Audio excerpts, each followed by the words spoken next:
Existe uma cidade americana escondida no meio da floresta amazônica. Não é força de expressão.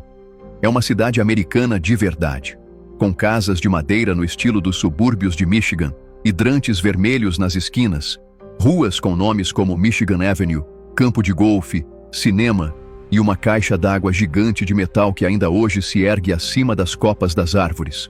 Hoje, ela está em ruínas. Os galpões estão enferrujados, as casas apodrecidas, e a selva vai lentamente engolindo tudo o que restou. Mas o mais perturbador dessa cidade não é o abandono.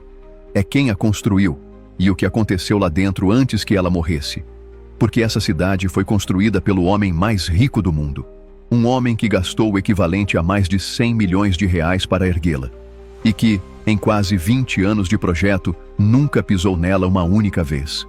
Fica comigo até o final deste vídeo, porque o que derrotou Henry Ford na Amazônia não foi a concorrência, não foi a economia e não foi a falta de dinheiro. Foi algo que ele nunca imaginou que pudesse existir, algo tão pequeno que era invisível a olho nu. E antes disso, houve uma noite em que os trabalhadores se revoltaram de uma forma tão violenta que os gerentes americanos tiveram que fugir para dentro da floresta para não morrer.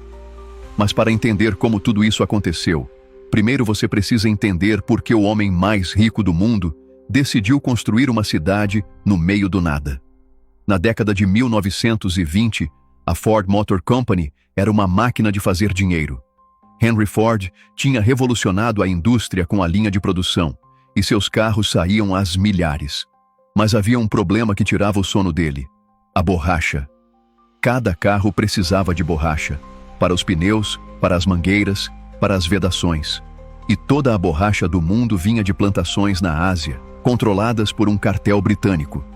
Ford, o homem que controlava cada parafuso da sua própria fábrica, dependia dos ingleses para uma peça essencial.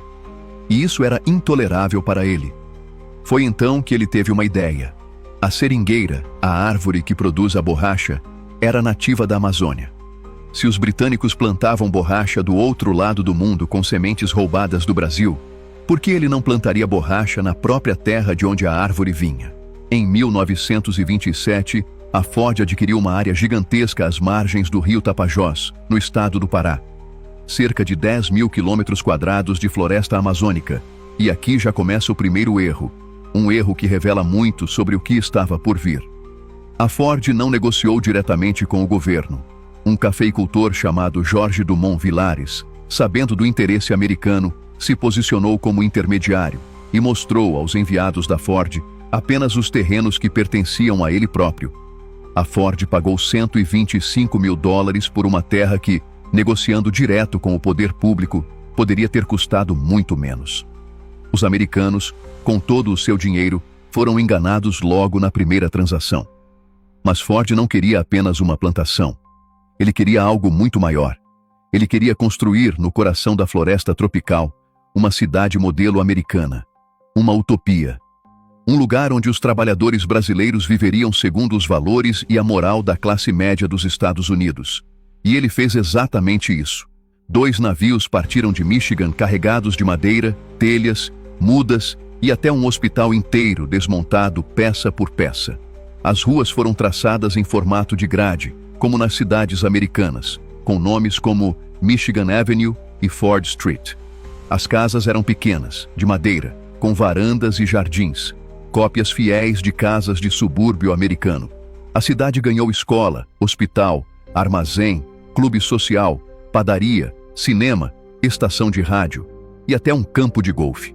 Batizaram o lugar de Fordlândia, mas junto com as casas e os hidrantes, Ford trouxe também as suas regras.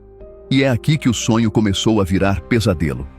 Henry Ford era protestante, rígido, moralista, e impôs aos trabalhadores brasileiros um código de conduta que não fazia o menor sentido no meio da Amazônia.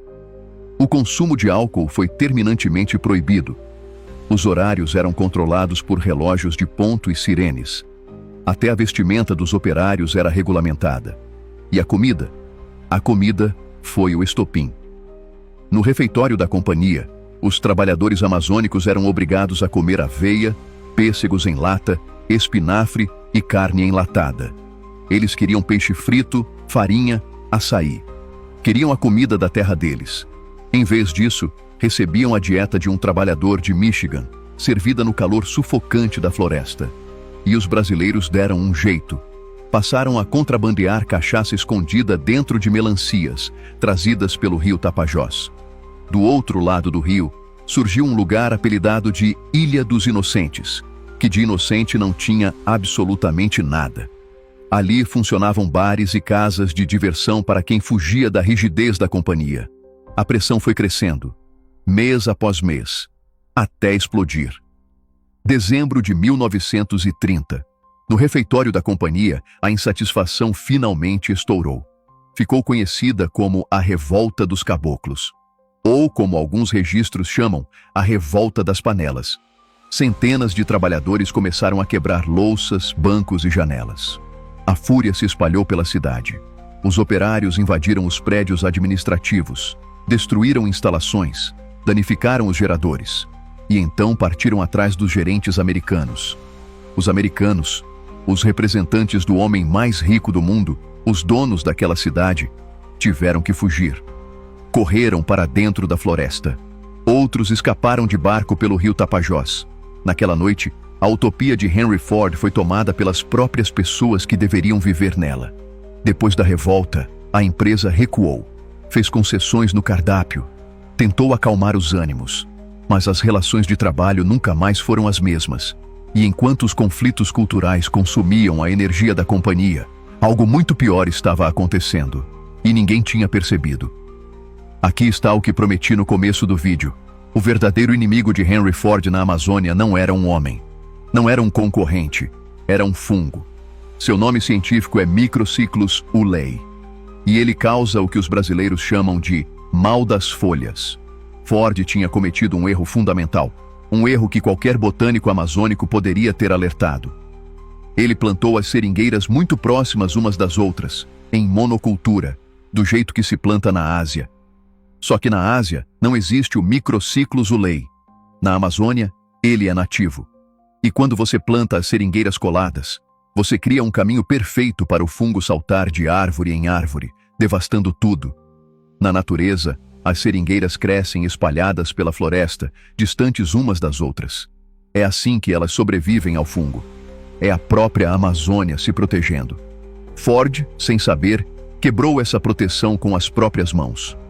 E o detalhe mais absurdo de todos: a Ford só foi contratar um botânico especializado em 1933. 5 anos depois de começar a operação. O homem que controlava cada detalhe da sua linha de produção em Detroit gastou milhões plantando árvores na Amazônia, sem consultar um único especialista sobre a floresta amazônica. Em 1929, havia 400 hectares plantados. Em 1931, apenas 900.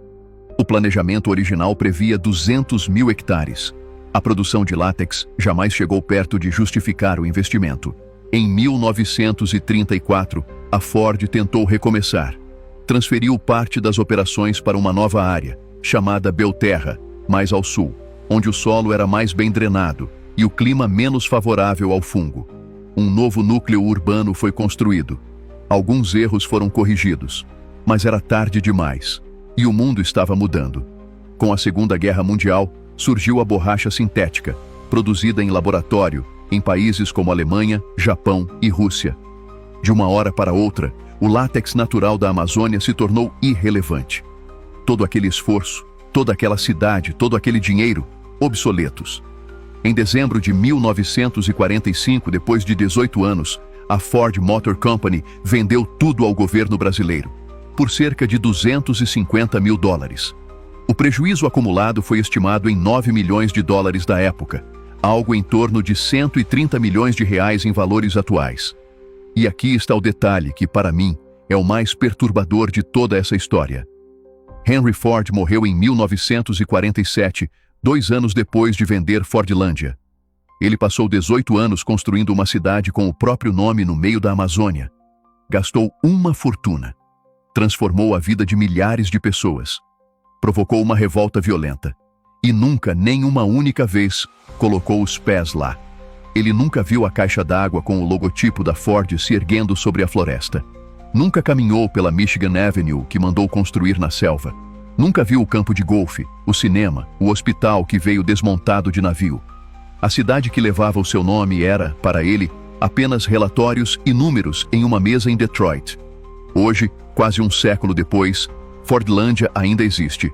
As ruínas das casas de madeira, o hospital, a usina elétrica e a antiga caixa d'água com o logotipo da Ford ainda se erguem em meio ao verde. Escondido na mata, existe até um cemitério americano, onde estão enterrados alguns dos expatriados que viveram e morreram ali. E, curiosamente, a cidade nunca morreu por completo. Muitos trabalhadores ficaram, formaram uma comunidade. Hoje, cerca de 3.000 pessoas vivem em Fordlândia, pescando, plantando e recebendo os poucos visitantes que fazem a viagem de barco de 4 a 8 horas pelo rio Tapajós. O historiador Greg Grandin, que escreveu o livro definitivo sobre o caso, resumiu tudo em uma frase. Ford acreditava que podia recriar o modelo americano em qualquer lugar. Mas a Amazônia não se curva a engenheiros. Ela obedece às próprias leis. E talvez essa seja a lição mais desconfortável de Fordlândia. O homem mais rico do mundo, com todo o dinheiro, toda a tecnologia e toda a arrogância do capitalismo americano no seu auge, foi derrotado. Não por um exército, não por um rival, mas por um fungo microscópico, por uma cultura que ele se recusou a entender e por uma floresta que estava ali muito antes dele e que continuou ali muito depois. Você acha que Henry Ford estava tentando ajudar a Amazônia ou apenas dominá-la? Conta aqui nos comentários. E se você gosta de lugares esquecidos e histórias reais que o mundo preferiu enterrar, inscreva-se no canal,